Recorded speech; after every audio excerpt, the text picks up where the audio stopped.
గెలిపించాలి.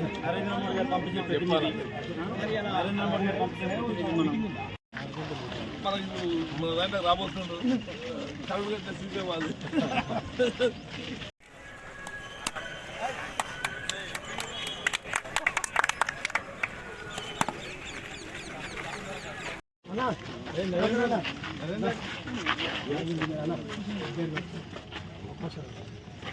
ఈరోజు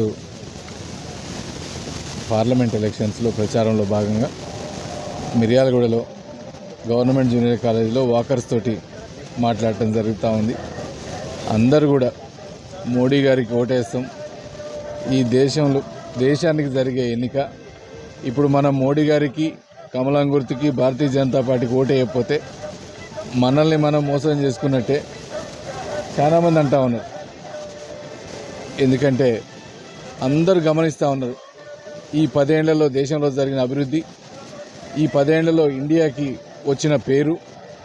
ఎక్కడ చూసినా ఈరోజు మన జీడిపి పెరుగుదల కానీ వీటన్నిటిని దృష్టిలో పెట్టుకొని దేశ సమగ్రత కోసం, దేశ సార్వభౌమాధికారం కోసం, దేశం భద్రంగా ఉండాలంటే మోడీ గారు ఉండాలని మాట్లాడుతూ ఉన్నారు.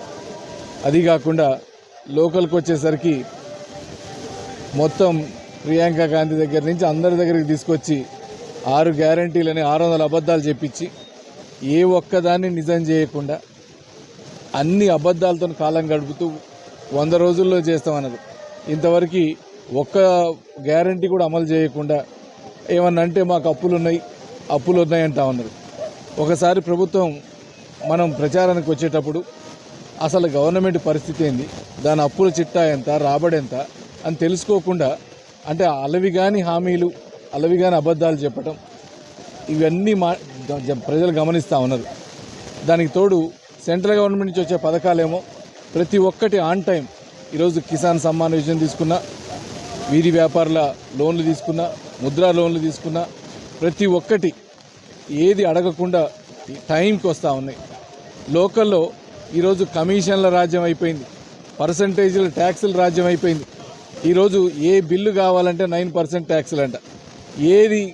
ఏ ప్రాజెక్టులోకి వచ్చినా మొత్తం ఏమన్నంటే మేము ఢిల్లీకి పంపాలంటా ఉన్నారు.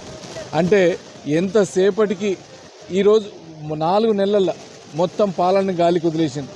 గవర్నమెంట్ ఎక్కడ కూడా అసలు ఒక పని జరిగేది లేదు. ఈరోజు మనం చూసినాం ఇక్కడ నాగార్జున సాగర్ ప్రాజెక్టు కింద వేలాది ఎకరాలు ఎండిపోతూ ఉన్నాయి. దాని గురించి ధర్నాలు చేసి రైతులకి ఏమన్నా ఎక్స్గ్రేషియా ఏమన్నా ఇచ్చే పరిస్థితి లేదు.